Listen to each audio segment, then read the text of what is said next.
problem and what to do while or once they are gone. In other words, with planting suggestions.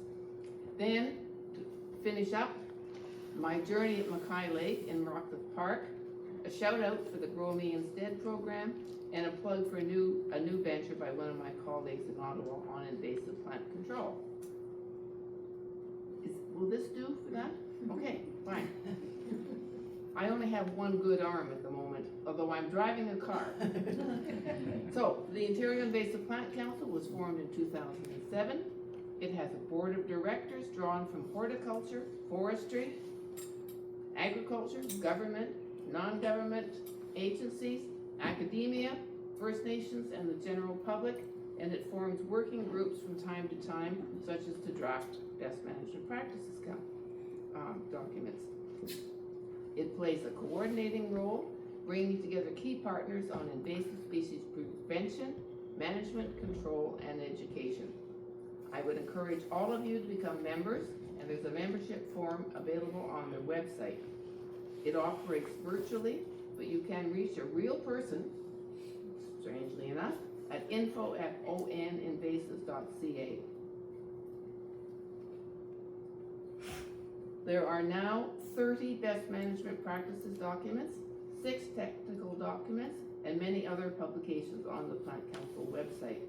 Bookmark it and use it often. You see it there. www.ontarioinvasiveplants.ca. So, what is an invasive species or an invasive plant? The bottom line is that an invasive is a species introduced to a new region, usually via human activity, to a new continent, country, or even part of the province beyond its natural range. Reading from the Ontario Invasive Species Strategic Plan, now the red line there, an invasive species is a harmful alien species whose introduction or spread threatens the environment, the economy, or society, including human health. And then reading again the legalese from the Ontario Invasive Species Act, an invasive species means, quote, a species that is not native to Ontario or to a part of Ontario, and A, is harming the natural environment of Ontario or the part of Ontario in which it's present, or is likely to harm the natural environment of Ontario or a part of Ontario, regardless of whether it's present in Ontario or part of Ontario. Now you know why lawyers are so rich, they get paid by the word. So, next. So as you can see, there are a number of ways for invasive species to arrive, both human caused and natural. By far, we are major movers of plants and animals, and thus the major introducer of the invasive plants. So later on, I'm going to talk a bit about the Grow Me Instead program. It's an initiative of the Plant Council and the horticulture industry.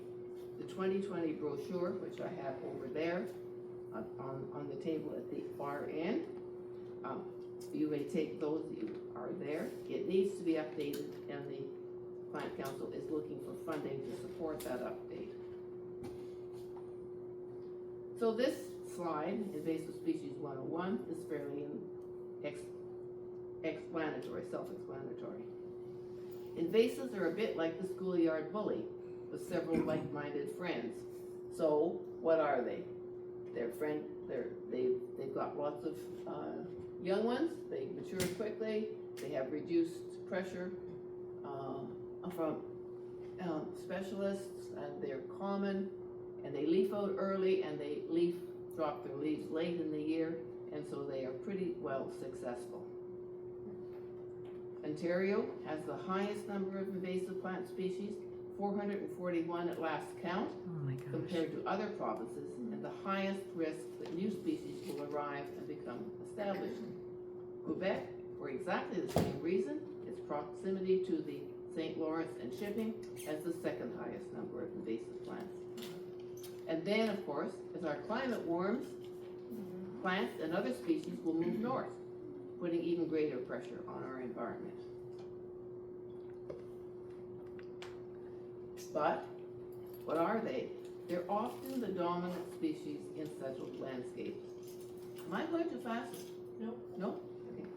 They're often spread by underground roots, and they will quickly regrow if you cut them or pull them. And those of you who've tried to control something know that all too well. So, this plant is yellow archangel. You can buy it in Ottawa. It's a very invasive and aggressive plant. It spreads by runners. It crawls over existing plants, and it sends down roots, rather much like a strawberry. And I would wish we had strawberries instead of this plant, but it's growing around. So I've tackled one patch of this at Mackay Lake, and I believe that I have succeeded. It's taken 3 years. This spring of 2026 will answer that question. And guess how it got there? The gardener in the house next door dumped yard waste over the fence, and it took off. So for any invasive plant removal exercise, the secret to success is long-term monitoring and vigilance, and going back and back again, pull it out, dig it out, however you can control it, and just keep at it until it's gone.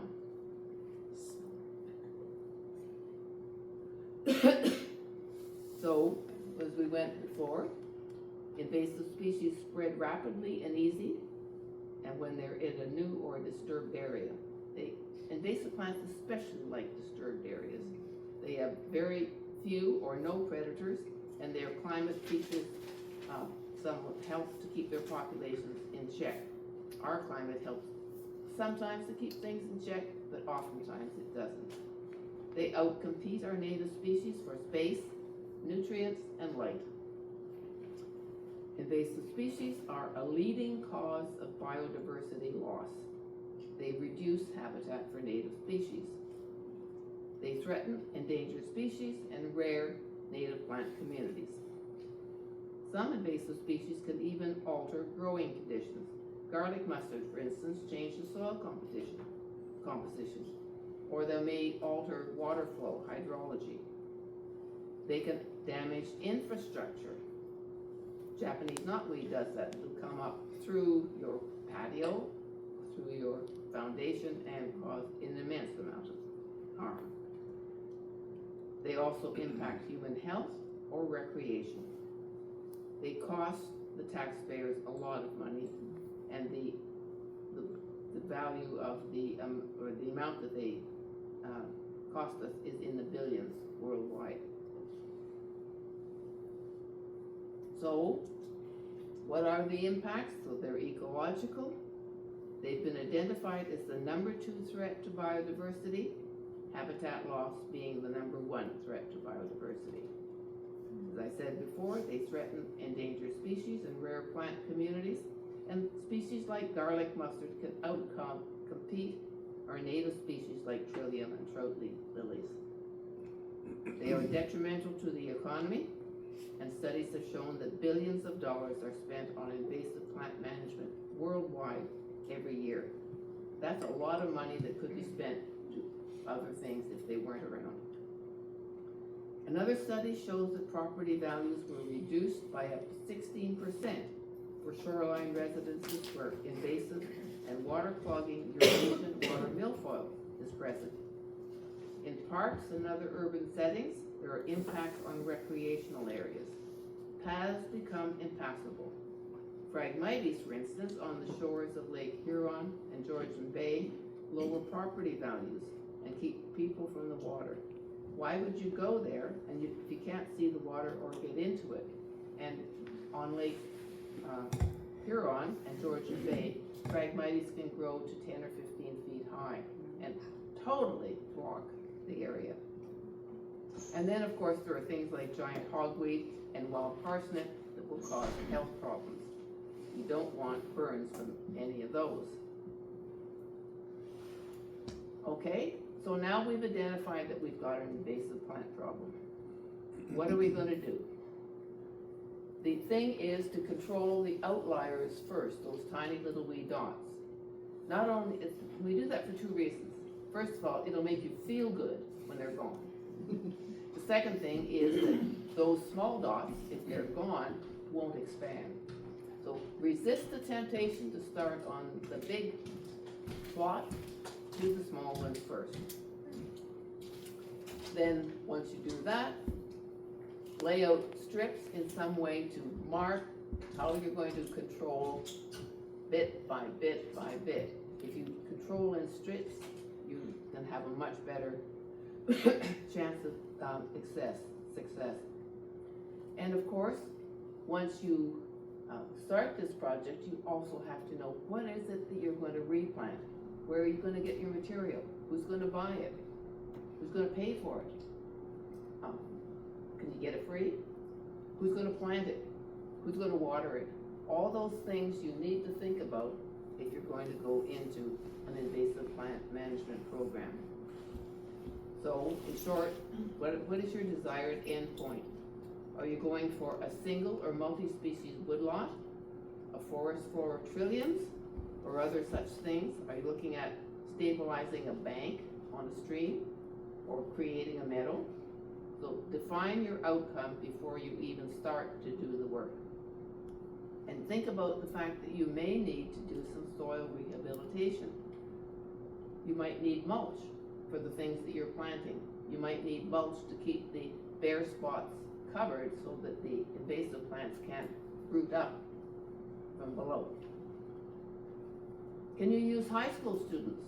Are they around and will they show up on a Saturday morning at 6 o'clock when it's cool, or 9 o'clock when it's a little bit warmer, to get their 40 hours of volunteer time? They might not.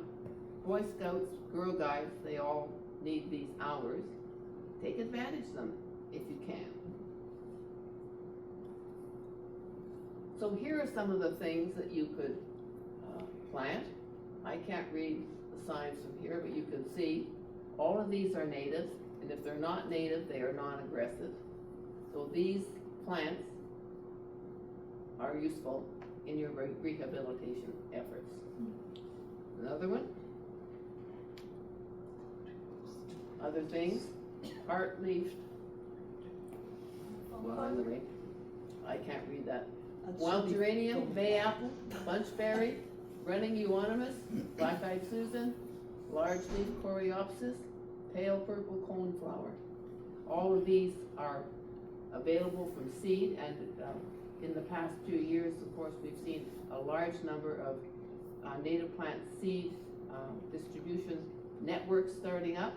So that's a good source. You can plant things over winter, use your garden, use under the bed or someplace. Just don't forget to water them. And keep these plants going until the spring and then plant them out. So that's one way you can get free seeds from the seed bank, people, and carry on. Native grasses are hard to come by, or at least they used to be, but they are getting more and more popular. I've got several copies of this table, not quite as pretty in color, on the back. All of these are native to the Eastern Ontario area, and in spite of its name, Mexican muley is not, it's never seen Mexico, but it is a native grass. And so these will all go as alternates if you want a native grass rather than something like a Phragmites or one of those silver leaf things that will spread around and cause a problem. So look for these native grasses and plant them if you want that clumping kind of look. Next. So this has been a long journey for me. Those of you who've known me for years, I work on the eastern shoreline of Mackay Lake. It had been filled in order to create an additional set of building lots, which in the 1960s and 70s was more or less legal, not quite, but close enough. But eventually the legal issues were settled, and 2 hectares, of something that looked like this was turned over to the village of Rockcliffe Park. We were still independent at that point. Some trees and wildflowers were planted, but the area wasn't properly managed, and then the buckthorn moved in. So I started to remove buckthorn, garlic mustard, and Dawn straggling vine sometime around 2000. And at that time, If you walked along the shoreline on the path bordering the lake, you could not see into the wooded area. It was mostly solid common buckthorn. It's now called the Caldwell Carver Conservation Area, and it's one of Ottawa's urban natural areas and one of our valued green corridors. This is what we worked with. Buckthorn removal using a weed wrench. And we had a weed wrench that would take things out that were up to 2 inches in diameter. I also now have a smaller weed wrench that works on 1/2 to 3/4 inch stems. Some of us in Ottawa have a wide variety now of weed wrenches, and we will often lend them out for a short period of time. So contact us, or the Fletcher Wildlife Garden also has some which they will lend out. This is a labor-intensive operation, but done carefully and over many years, it is effective. You need to tamp down the soil after you've done this pulling out, and then come back to watch out for the young sprouts. There's a seed bank underneath all of this, and once the larger buckthorn is removed, the young seeds say, okay, fine, now it's my turn, and you've got another infestation on your hands. Spring and summer, I walk through the area and cut off the buried branches and mark those female trees for priority removal. I used a red bingo marker that I bought from Dollarama. That just says the red X of death. So the next one shows you that it is possible to defeat buckthorn. The lower picture on here was once 100% buckthorn. And it got to look like this because I gather seeds off the street, separating out the sugar maple from the Norway maple, and toss them around. So I collect red and sugar maple, being careful, as I said, not to get Norway maple keys, and you can tell the difference quite once you get used to it. Red, white, or bur oak acorns, again, picked up from the street. Bitternut hickory, white and yellow birch. I've got some of those from Angela Keller-Herzog. Choke cherries and pin cherries. Again, they come from my yard. If I can get to them before the squirrels do, or the chipmunks, that's fine. And I also plant herbaceous materials such as ostrich fern, aquilegia, asters, and Virginia waterleaf as ground cover. However, if you're not careful, you'll find out that things like creeping Charlie and other plants will move in to fill the gap. And this year's drought has been very hard on the herbaceous material, and I'm afraid I may have to go back and start all over again. But that's fine. Next one. The two strong men in the upper area there are pulling out a buckthorn that was about 6 inches in diameter, and the root ball was about 4 feet across. We hired them also to use a winch attached to a chainsaw motor, and if you're working in the right kind of area, mechanical tools like that might be possible. And they pulled out the larger trees, the big ones, and we had a lot of trees that were about this big. And it's impossible to get them out with a weed wrench. You have to use a come-along of some sort. And the right-hand picture shows the chainsaw, and it's attached to a long wire behind on either end, and you just pull the chainsaw motor and out comes the tree. It's very effective. Now here comes a confession. I didn't know that there was such a thing as glossy buckthorn. I thought we were dealing with common buckthorn. Glossy buckthorn has no pick or thorn at the end of the branch tip, and the leaves are smooth and wavy. There's no blunt teeth. So it benefited from our selective common buckthorn removal, and it thrived, and lo and behold, I found out that I had a glossy buckthorn woodlot to end with. So we were learning at that point, and so it does pay. Find out what it is you're working with, find out what else might be there to trip you up, and if it can trip you up, you can be sure that it will. Because in some ways, we did pioneer buckthorn removal in eastern Ontario, and our activities contributed to the production of the OIPC's Best Management Practices document on common buckthorn and glossy buckthorn. Now that we know a little bit more about what we're dealing with, it shouldn't take between 20 and 25 years to clear 2 hectares of buckthorn. Knowledge and techniques have improved over this time. So, can we win? Yes, we can. All of these maples came because I gathered up seeds and just let Mother Nature do her thing. Because I'm working on landfill, it's impossible to dig. You dig down, the first thing you do is going to hit a pipe or a cement block or a piece of asphalt or something. It's amazing what 10 years of shoreline filling can do for you. So, but the seedlings can find their own little way route all by themselves. And so seeding, I find, was the best technique for me. It may not be for you if you decide to do that. So I told you I'd have a plug out for the Grow Me Instead campaign. I have copies of the Northern Ontario Guide and the 2020 Guide at the bottom.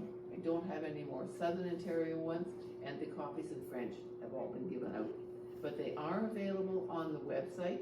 You can download them for free, put them on your phone, and I do have some other little booklets that will give you some kind of help if you want to try to identify some of the invasive plants that you might run into. So this Grow Me Instead campaign is actually one of the more successful things that we've done. It was a cooperative venture with the horticulture industry, people knowledgeable about horticulture plants and people knowledgeable about the invasives set together to make this booklet which describes an invasive plant. It may have red flowers, blue flowers, whatever. And then if you want a native or non-invasive, non-native, it will give you an alternative or 2 or 3 alternatives that are the same in form and function, or at least relatively close. They'll be at least a good substitute. So those booklets are useful. You can have what's there in paper copy, or else you'll go to the website and download them from that. Second last, I said I would give a little shout out to our friend Christina Keys, who's helped do the buckthorn removal guide, our two-page removal guide. So she has decided, as part of her landscaping business, to try to help people remove invasive plants in our area. And so here is her website, Cardinal Glen landscaping.ca, and Lana, you, I guess this is competition for you, but anyway, so I've always thought that there was probably some kind of business. I've been volunteering my help at schools and other organizations and other places all over Ottawa and the Ottawa Valley. I've gone 60 to 100 kilometers outside, and I've always thought there must be some way that somebody could make a living, or at least contribute to their living in this, and it looks like that's happening now, which is wonderful. So, last slide to say thank you. What we really have to watch is the continued urban growth and increased recreational usership is going to encourage the spread of non-native invasive plants. We have to watch out, we have to be active, we have to do what we can now to stop the problem. So these flowers at the bottom, courtesy of Sarah Dealer and the Canada people, prairie smoke, bottle brush grass, white trillium, goldenrod, and hepatica. So that's it. I don't know when we're going to, if there are any questions, are we doing them at the end of all of this, or? Maybe we should, and then it can be like a more fulsome discussion where everyone's ideas are already on the table. Thank you so much, Iola. That was wonderful. realize just how baby beginner I am at all of this. It's an incredible amount of knowledge you have to share. We really appreciate you. Next up is Sharon Boddy, if you don't mind. Up there? Sharon Boddy is a lifelong Ottawan and semi-retired writer and researcher specializing in environmental issues. Since 2016, she's been the director of Friends of Carlington Woods and the director of Friends of Hampton Park since 2019. She holds a BA in English Literature, won the 2022 Ottawa Field Naturalist Club Conservation Award, congratulations, and completed Lakehead University's Master Naturalist program in 2023. Always learning. Yes. Amazing. Sharon has managed dozens of projects in the Hampton Park Woods and the Carlington Woods, including invasive species removal and native regeneration. It doesn't say it here, but you also do foraging. Yes, walks. well, I figured I'd only give a paragraph. I mean, I can talk about myself forever. I'll leave it to you, but my partner Michael and I enjoyed your Yeah. foraging walk very, very much. So we'll leave it to you. Well, thank you. I've always been attracted to this sort of autodidact, the autodidact, somebody who teaches themselves, right? So somebody who knows a lot about lots of things. I kind of think I'm like that. Because I am a researcher and a writer. I don't have a scientific background at all. So when I started doing this, it was mainly because I live in these neighborhoods. I was visiting these forests my entire life. I thought I knew them. Ha ha ha ha! I didn't until I really started knowing what the hell is in this forest and what an invasive species was. And before I even knew Iola, she was helping me out because the Ontario Invasive Plant Council is probably the first place I started. So I started with their management practices guides. I can highly recommend them. They're fantastic. Also, the Invasive Species Center, they do also a lot of similar management guides and good practical information there. One thing that Iola mentioned that I didn't want to forget, so I'm going to say it now. There's another business that's specifically dealing with invasives, and he's called Rewild.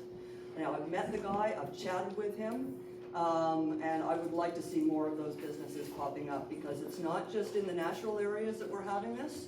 We are now, start going around to your commercial districts. I have a lot of car dealerships in my area.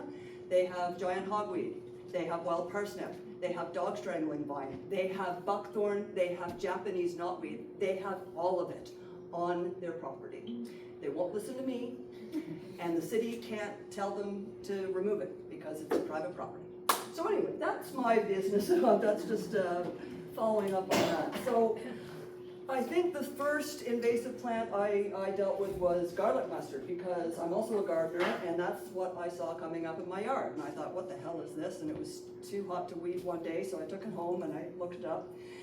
And I thought, oh shit, it's an invasive species. But it's also edible. So I started just eating it. I started eating my garlic mustard, and before I knew it, I had no more garlic mustard, and I had to start looking around for it again. Same thing happened with Japanese knotweed. Did not realize it was an invasive species. Saw it coming up in a bit in Hampton Park for decades. Didn't know what the hell it was. Saw it coming up, looked it up. Oh, it's edible. Oh dear, it's invasive, and it's everywhere. So that's when I started. So to back up a little bit, I do have a primer for those who are getting started. I'm happy to email it to you. It's in PDF. Cover some of the similar ground that Iola did. I can attach some figures actually. $400 billion a year is what the International Platform on Biodiversity says is costing us. $400 billion globally. And the latest I heard for Ontario is $50 million a year that we're spending just on invasive species, and that's likely only including things like herbicides. It's probably not including a lot of the free labor that we all give. But I will tell you, that does pack a bit of a punch with funders or with land authorities. So if you track the amount of time that you spend, average about $20 an hour, $25 an hour, you add up all of your volunteer hours and you tell the city and you tell your funders and you tell your authorities how much it could be $2,000 you just spent in a weekend of human labor. It's worth it, you know? And I always say that if it's a job worth doing, it's worth paying somebody to do it. It doesn't always have to be through volunteers. Because as Iola mentioned, this is a lot of work. This is not, you know, fun neighborhood activity that you could do on a weekend. This is years of work in some cases, years. I've been working on Japanese knotweed since 2018, 8 years. We're not even halfway. We're gonna have to keep the colonies covered for probably at least another 5 years to make sure that we've got as much as we can. And even then, when we start to lift them, we are constantly having to come back to manage the regrowth, because this stuff can stay in the soil for 20 years. It's not just 3 or 4 that we can get rid of, you know, even buckthorn. You think buckthorn's bad, you can exhaust that system. It is much harder to exhaust Japanese knotweed. So for those of you who have not seen it, it does look like bamboo. That's what it looks like. I'd really like kids to start using this as musical instruments, and it's hollow. You can make rain sticks out of these things. So I'll leave those up if anybody wants to take a look. But the other one that we've dealt with, and I don't think Iola touched on it, was dog strangling vine. You touched on it a little bit. And that's another one you've probably seen a lot. So it's a vine, and it can grow to the height of any tree. So at, say, the Fletcher Wildlife Garden or the Experimental Farm, you can see dog strangling vine covering 50 and 60-foot tall spruce trees. Yeah, so like grapevines or Virginia creeper, which you also see, which are native species, they can get onto trees and they can also smother them. They're a native species, you can control those. Dog strangling vine, yeah, they'll just take out a tree, and they'll take out everything in between. I've never heard of a dog actually being strangled, but if a dog maybe stood still long enough, it probably would. As Iola mentioned, it takes time, and it's really tempting to just start ripping everything out, but you gotta have a plan. Because, and you have to have that end goal in mind. And you have to be prepared to sometimes work in the worst conditions. I'll tell you, one of the worst colonies I've had to work on for Japanese knotweed, we're a swamp deciduous forest in Hampton Park. Okay? Swamp deciduous forest, right by a creek. Mosquito-ridden, red ants that bite, and it doesn't matter, you could be wearing hip waders, they will find a way into your clothes, and they hurt, they bite, they sting, and they go on for 2 weeks. And so it's often very, very hot weather. It's horrible, horrible stuff, but if you've got a whole whack of people in there, you can all sort of, you know, misery loves company, right? So try to work in groups if you can. It's a lot more fun. You can, as I said, misery does love company. I'm going to go over 3 really basic methods that can work, and there's nuances to every single control method. But these are just the basics. The first one I'm going to talk about is remove and replace, which Iola mentioned, which basically you're removing everything and you have to have a plan for putting something back. So basically what I'm telling people, if you're going to take on a project like that, make sure you've got the resources to do it. If not, don't even start it. So you need your human resources, you want to know what plants you're going to be putting back again, so you need that list. What kind of soil is it? What kind of sun are you going to get? Are you going to need shade plants? Are you going to need flowers? Are you going to need grasses? Are you going to need shrubs? Are you going to need... Don't forget shrubs. Everybody always forgets shrubs, but shrubs are your friends. Okay, in between trees take a long time to grow. Shrubs don't, and they're cheaper, and you can afford to lose 1 or 2 of them. You can't afford to lose a $150 tree that you might have to buy, but you can afford to lose a $20 shrub. Okay? And you know, you want to choose the, you know, like the native species that I find tall is best. So if you're in an open area, you're getting rid of, say, like a dog strangling vine or a buckthorn or even a Japanese knotweed. If you're in an open area with lots of light, tall flowers, goldenrods, asters, anything that can give you the nice big, you know, the height that you need to shade everything out. But you got to be careful too, because there's aggressive natives. Sumac, staghorn sumac is an incredibly aggressive native shrub. You'll see that, it's got the big red seed heads that you'll see everywhere. Japanese knotweed took that out. Normally, you're having to take out sumac. Even though it is a native plant, it just spreads everywhere. Japanese knotweed took it out. Took out, you know, a decades-old stand of sumac. So in one case, I'm actually bringing the sumac back and crossing fingers that we'll be able to actually keep it like that. The other thing is, I think Iola mentioned some of these plants, like buckthorn, like garlic mustard, they change the composition of the soil. So buckthorn sends out this nice little chemical that says, I don't want you around. It actually stops other plants from germinating, and there's some evidence that suggests it's actually having a problem on certain amphibians. So it may actually be having a problem with salamanders, frogs, etc.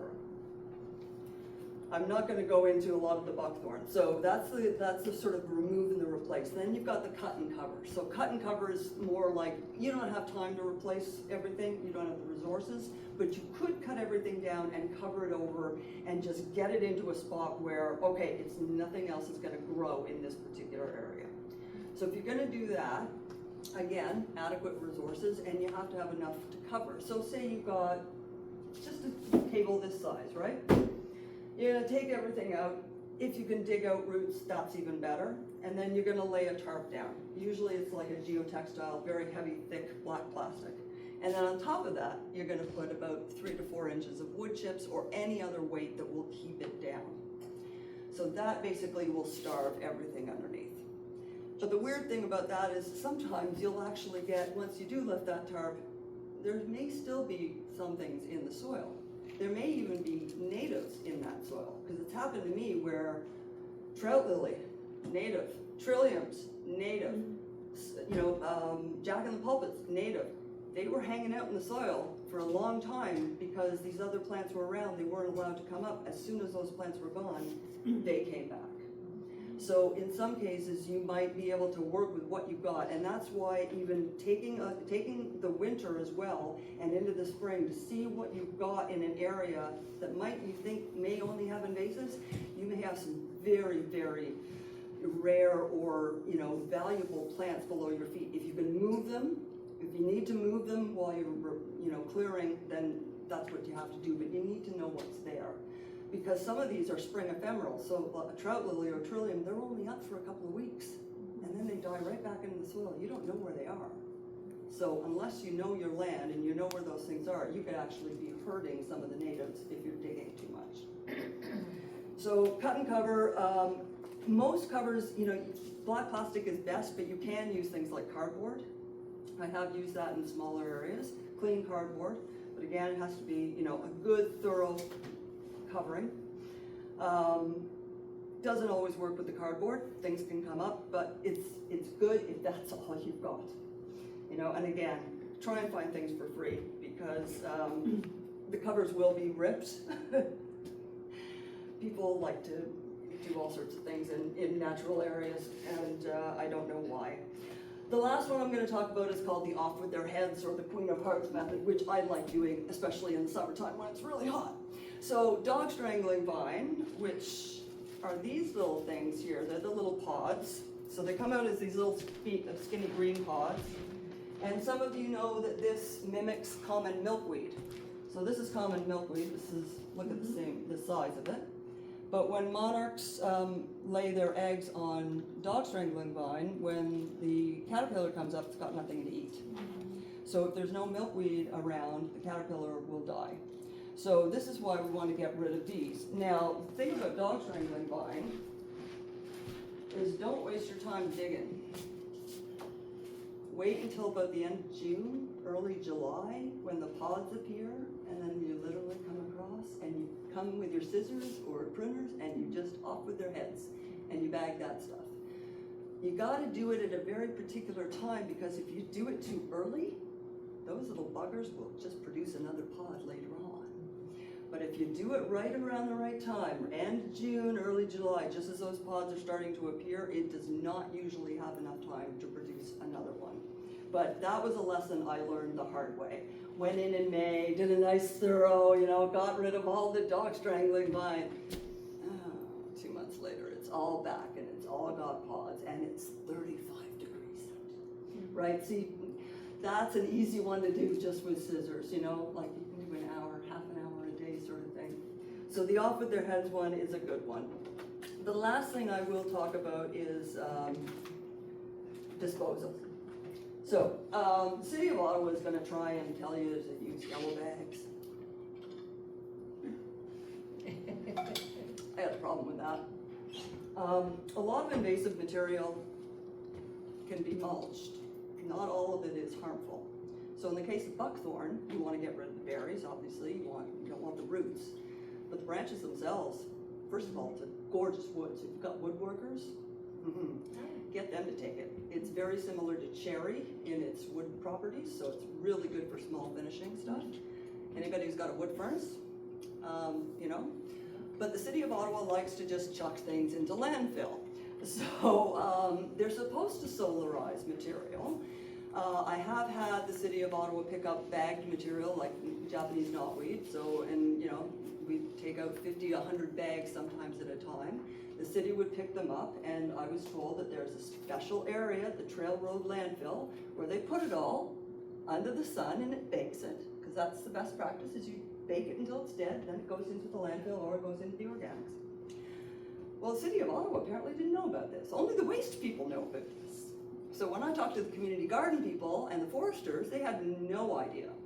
So they kept wanting to just give me bags. So eventually, because I work on NCC property, I said, no, I'm not doing this anymore. I got a couple of big old grain barrels that were no good anymore. They had holes in them, and we used those. We put all of the material, all of the invasives in that, and it rots down.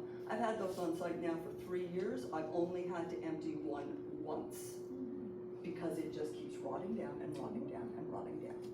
The only problem I've had is people like to throw their dog waste in there, but I go through and, you know, I put big signs on it and I go take out the trash. But it saves, probably we saved literally 2,000 garbage bags by doing that. Because we were taking out 50 to 100 bags of waste every single weekend for 2 years. And all of that went to trail. So if you can get away with getting it disposed on site, the city's gonna push you on this. But if you can get, you know, systems set up with those big bins, and it just rots down. And then, like I said, I've emptied the Japanese knotweed. The knotweed I was really scared of, that's why I left it rot for so long. And then I emptied it, and I just emptied it right on the ground, right in one area, on top of a tarp as well. And then I just waited, and nothing came back up again. So I see a... Can you do that with DSB pods as well? Well, I was doing it. As long as they can't get out of the bin, as long as they can't get out of the bin. That's the only, and when they're green, they're not active, they're not flying around all over the place, so that's fine.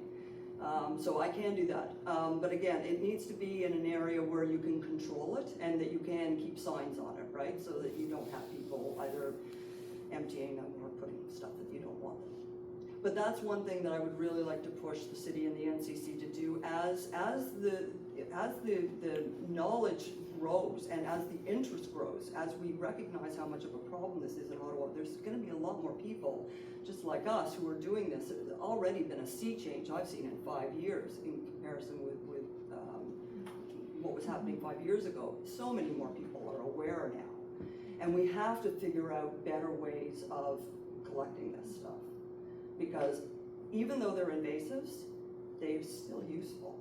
Every plant has a place, it just may not be here, and it just may not be in its present state. But I can use that mulch for something.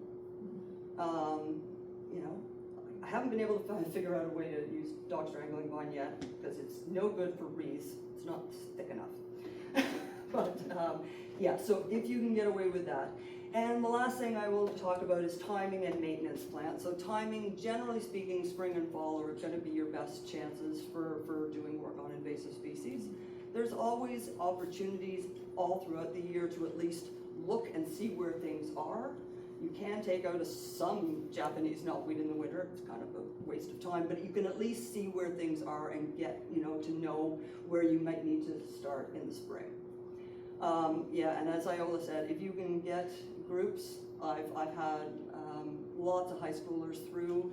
If you have to go to the schools themselves, teachers are busy, right? So go to them. If you've got, you know, contacts within a school, go ask them. They'll be happy to help you. You know, usually. I have an entire Nepean High School growing team. They grow all of our wildflowers for us every year. So that's now, we're into year 4, I think. I'm gonna get them on shrubs this year. But that's another thing. One last thing that I did think of, and I've been doing it for the last year now, is I'm growing my own shrubs. So there are certain species dogwoods and pussy willows that you can root right just in water. Now, I don't know about all dogwoods. I know red osiers work, and I know pussy willows. So if you cut the branches, if you have a dogwood on your property, you can cut a branch around January. You shove it in a jar full of water, change the water about every 2-3 days. About 30 days, you're gonna have roots, and by spring, you'll be able to plant it. You don't even have to pot it. You can keep it in water the entire time. I did that all last year. I grew about 20 shrubs, and every single one of them was alive. Pussy willows also have a natural rooting hormone, so you can also chuck those in with other shrubs.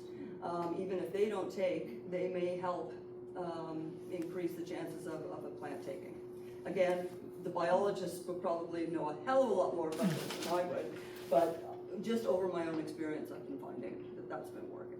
You can cut aspen and just shove it in And the ground. aspen, well, red osier you can too, but you really have to sink it, and I find, you know what, for you know, I don't care. I got jars lined up on my kitchen windowsill. I don't have a lot of space, but I got enough space for 10 jars, you know, and then I got 20 shrubs, because you can put a couple in each one, and I mean, that's an easy one for any school to do. It's fun for kids to watch, you know, the things grow. I mean, they're more expensive. And they're easier to grow than wildflowers, quite frankly. So, all right, well, that's it from me for now. And like I said, if anybody wants that primer, I'm happy to send it along. Thank you so much, Sharon.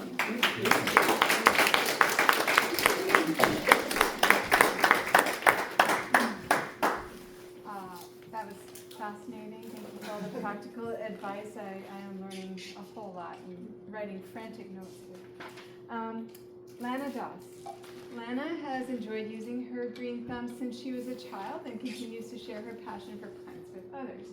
Growing up next to the ocean on the East Coast, surrounded by nature, inspired her love of all things outdoors. She has spent over 30 years of her career in a leadership role in horticulture, including running her own gardening business. As a native plant specialist, she has been supporting home gardeners on their journey to improve biodiversity on their own property. She takes great pleasure in educating others, whether it's through her presentations at home and garden shows, workshops and seminars she's done for Richie's Feed and Seed, as well as during her volunteer work at Petrie Island. Please help me welcome Lana.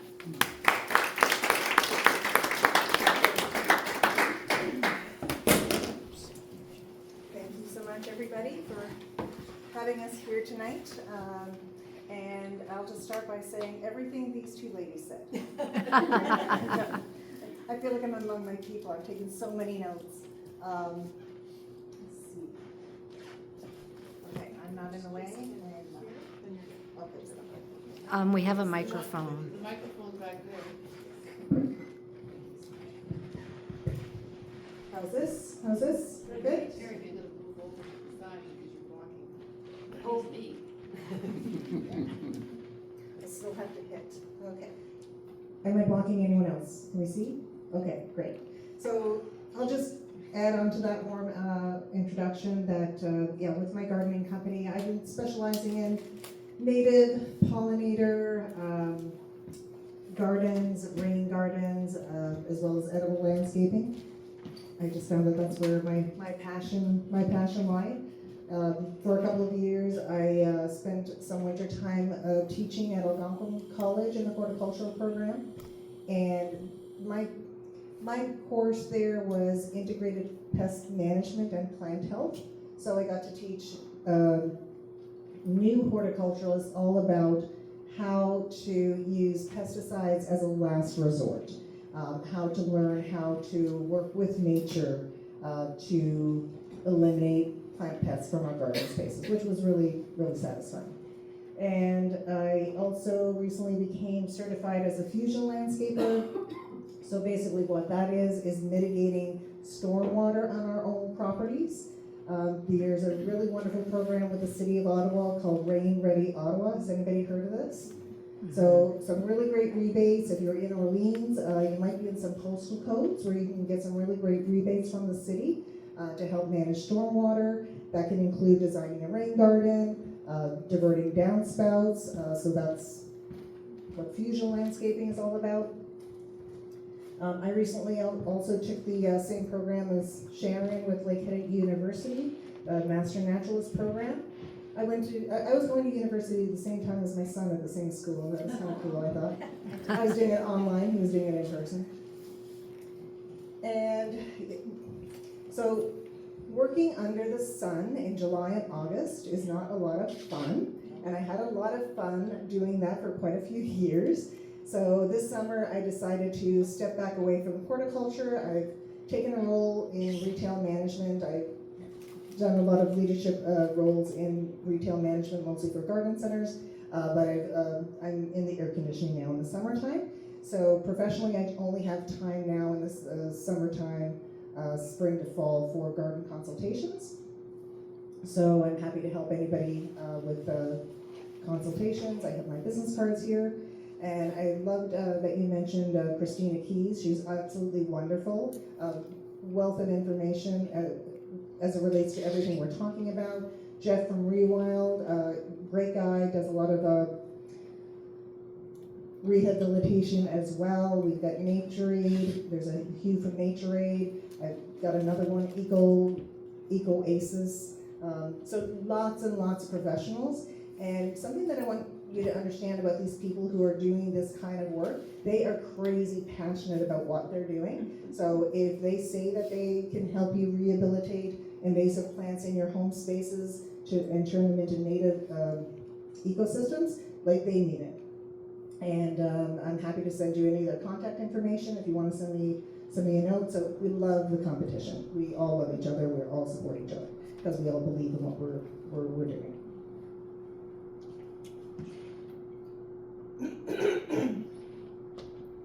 So as Louise, was it?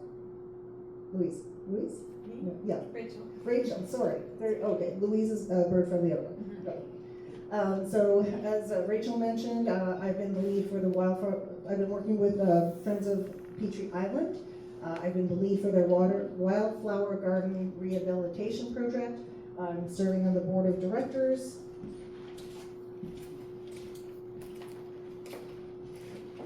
And it's just it's just a really fun place to do work. Thank you. Safety first. It's a really fun place to spend time. And the gardens themselves will serve as a point of education for the native flora on the island.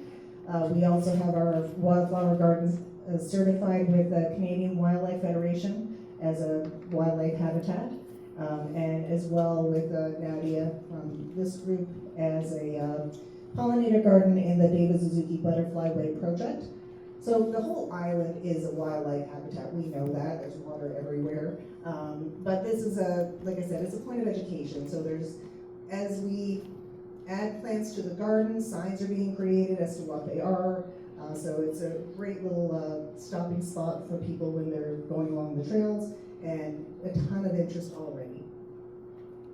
And for the largest garden, like, we added a bunch of plants in the spring, and throughout the summer we could already see the pollinators coming, the bees, the butterflies, and even we let everything go to seed. Now we're also seeing the birds eating the seeds. It takes no time. So if you're looking at doing this in your own space, you will be amazed at how fast, when you plant native plants, the wildlife comes.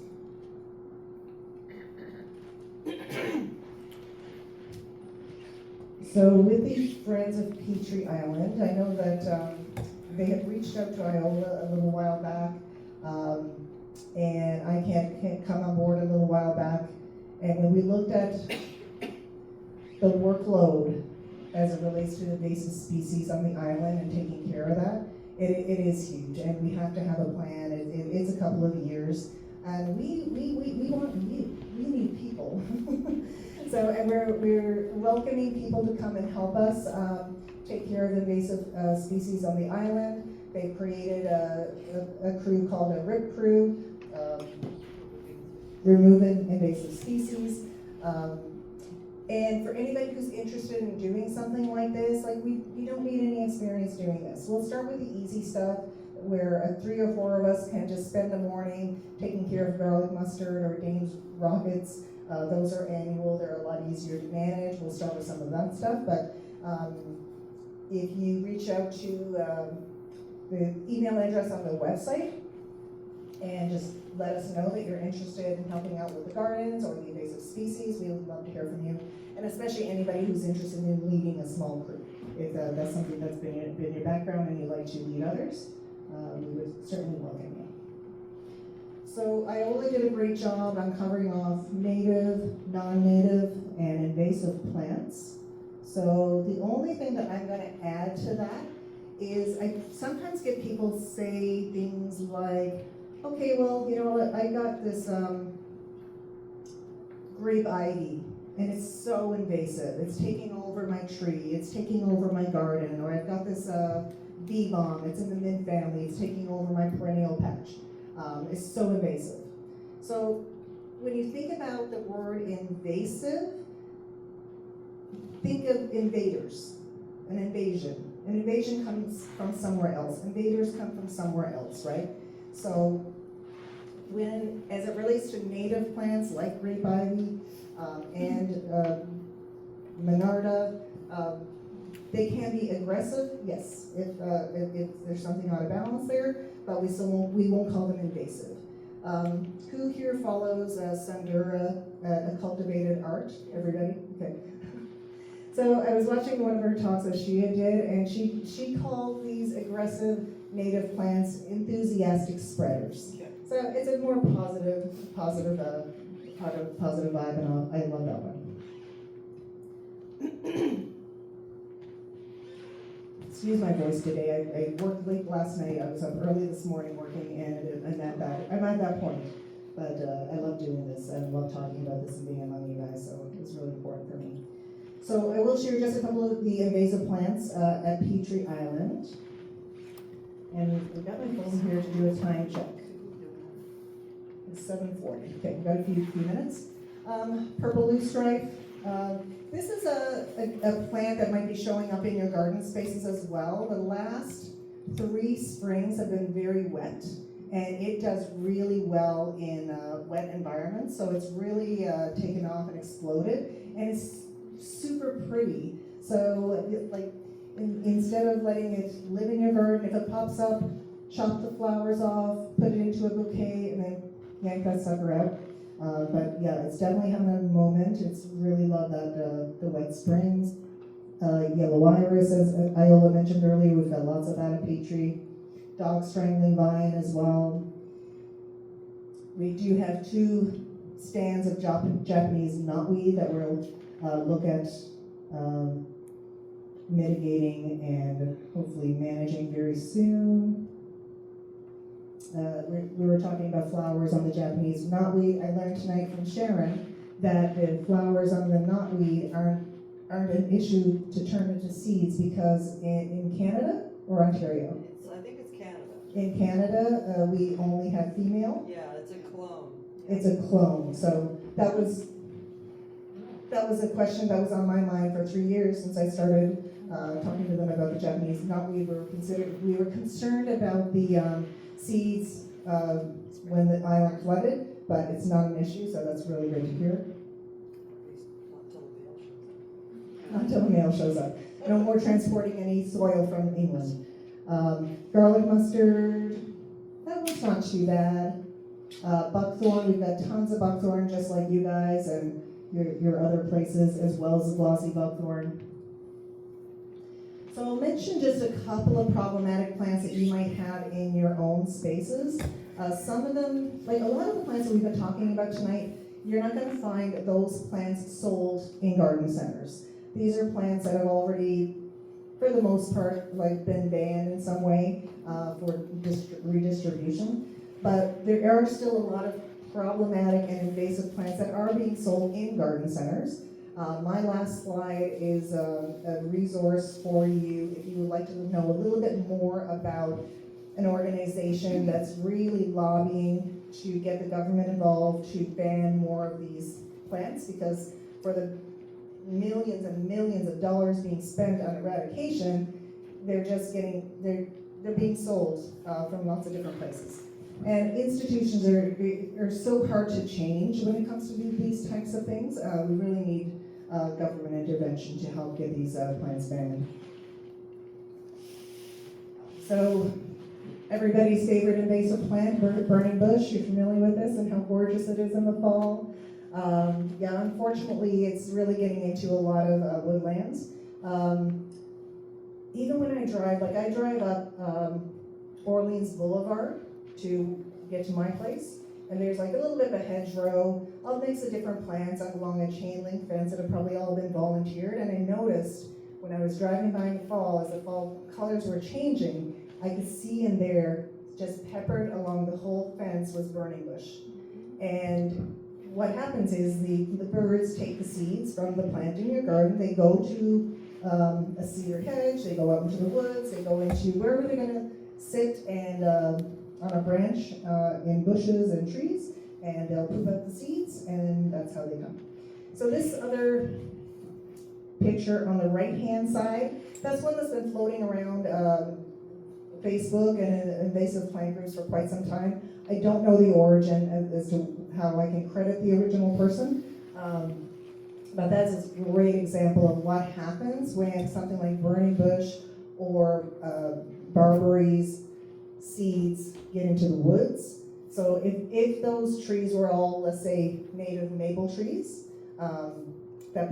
whose seeds fell to the ground and would repopulate, it's so thick that none of those maple seedlings are going to thrive or grow there. They're not even going to get started as germinated.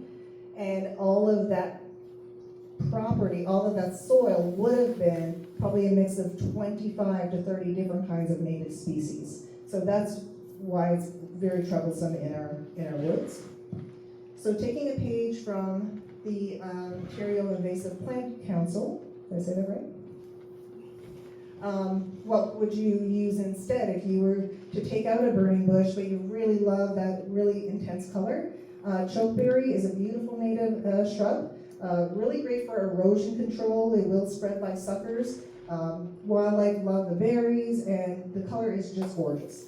So in my bio, I mentioned that I've done some freelance work for Richie's Feed and Seed. So I came on board with them the last couple of years, about 3 years, full time, and that was a really fun thing to do. We had a lot of fun with that. And one of the things that I was doing there was helping them increase the amount of native plants that they were selling. It's just one of those things that a lot of garden centers have a hard time doing because you need so much knowledge to know what you're selling. So it was something that I was very passionate about. A lot of people in the garden center were as well. So I said, well, you know what, I'm here as a garden designer, but I've got free time. Let me play with this because I really love this. So then we expanded the native plants, and then I helped them create an invasive species program as well. So again, they're still selling them, but from what we've started, they are selling less, so that they've taken a few off the market. But again, it's just one of those things that I really love the fact that they let us. They were open to, the owners were open to hearing what we could do better. A lot of the owners are basically they're not necessarily environmentalists. They're Richie's. It's a 100-year-old company. They're farmers.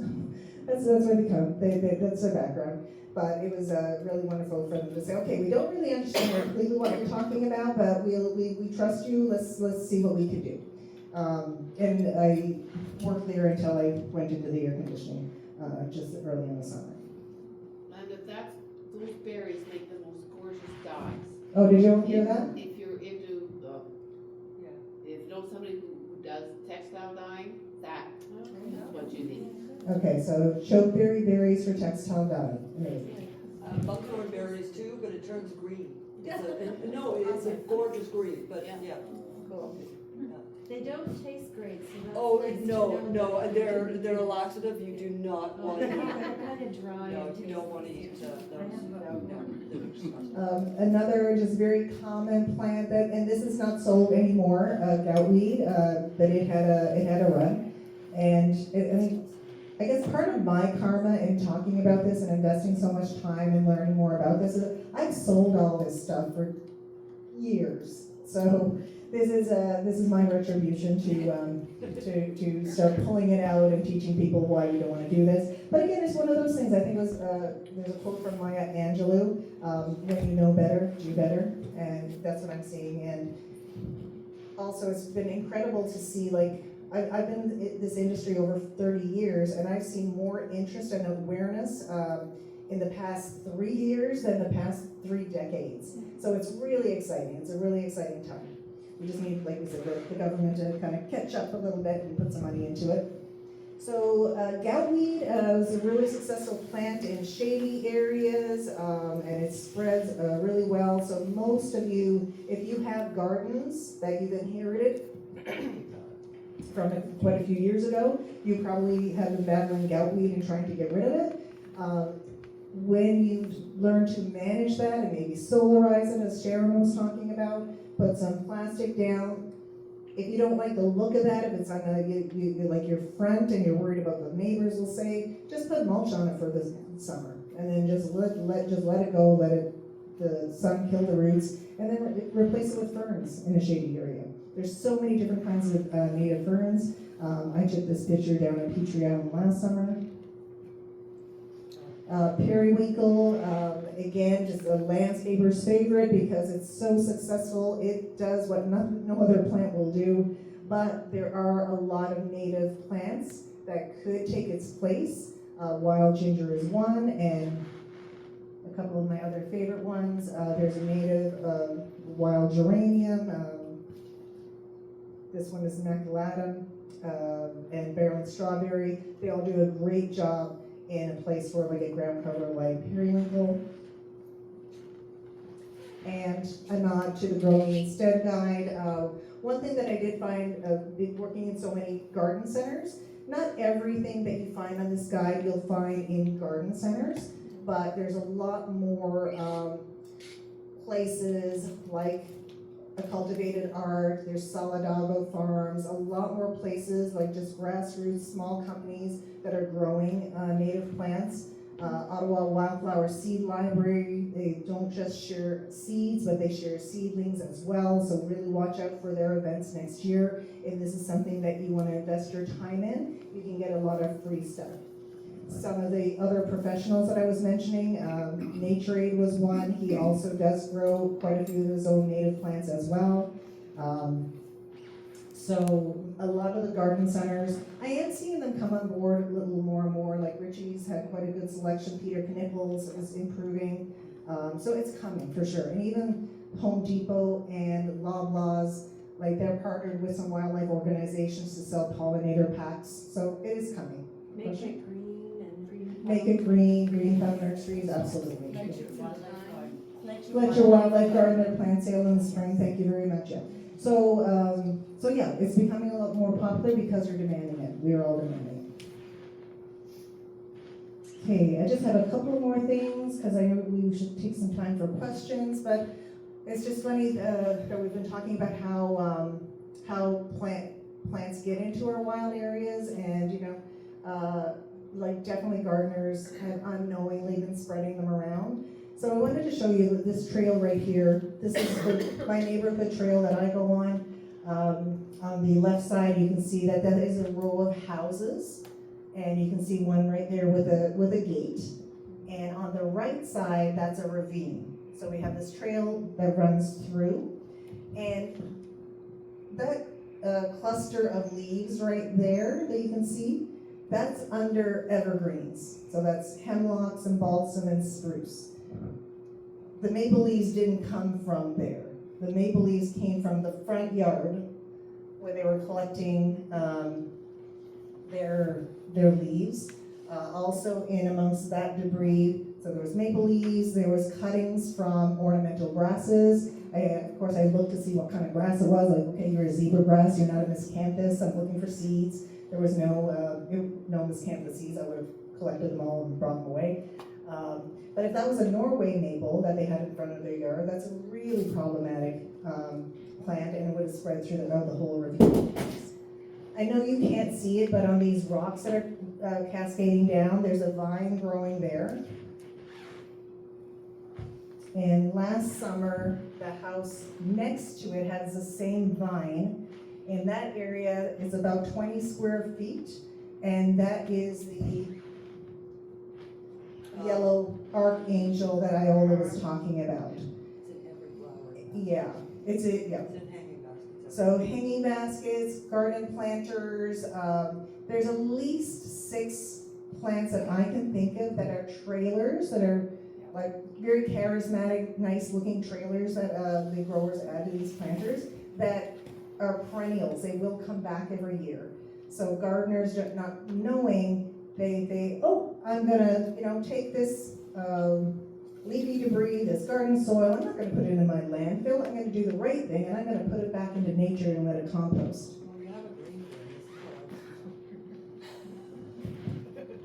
And sometimes that's what happens, people don't necessarily know. So these were some planters that we had at Richie's, and that is the same yellow Archangel trailer in all of those planters. So again, it's just the knowledge, the awareness. If you do decide to get something like this, then just dispose of it properly. That's really all. Awareness for sure. And last couple of points, I know we've already talked about solarizing. It can be as simple as this. If you've got a small patch of an invasive something, it could just be as easy as putting some black plastic over there and some rocks in the hottest part of the summer. Sharon mentioned cardboard as well. This is my daughter's place. I've helped them in their little rose garden. They have creeping bellflower, which is a really, really pretty purple plant. And it's another one of those charismatic ones. I'm like, oh, let's leave this. It's a smart little one. So I've been helping them manage that. We pick them, put them in bouquets, and make use of them. But just putting down some good thick cardboard, overlapping around the plants, and then nice thick layer of mulch, like 4 inches. It's gonna settle down to 2 inches in no time, but if there are any bellflower seeds on that soil, it's really gonna help mitigate them. Until you dig your next hole, and as Iola mentioned, as soon as you dig the hole, you release about 1,000 seeds of your invasive plant. So get some cardboard on there. And just following up on what I mentioned earlier, there's a really wonderful organization that's really doing a lot of work to get the government to ban the sale of invasive species. They do have a wonderful program as well for the horticultural industry that we were following at Richie's. It's like a voluntary program, a best guide, like a first steps towards not selling native plants, so we were following that. But it's called the Canadian Coalition for Invasive Plant Regulation. They've got a really great resource on their website with the white pages, lots of information, really interactive and wonderful Facebook group as well. And I think that's all I have for tonight. I think I'm on time.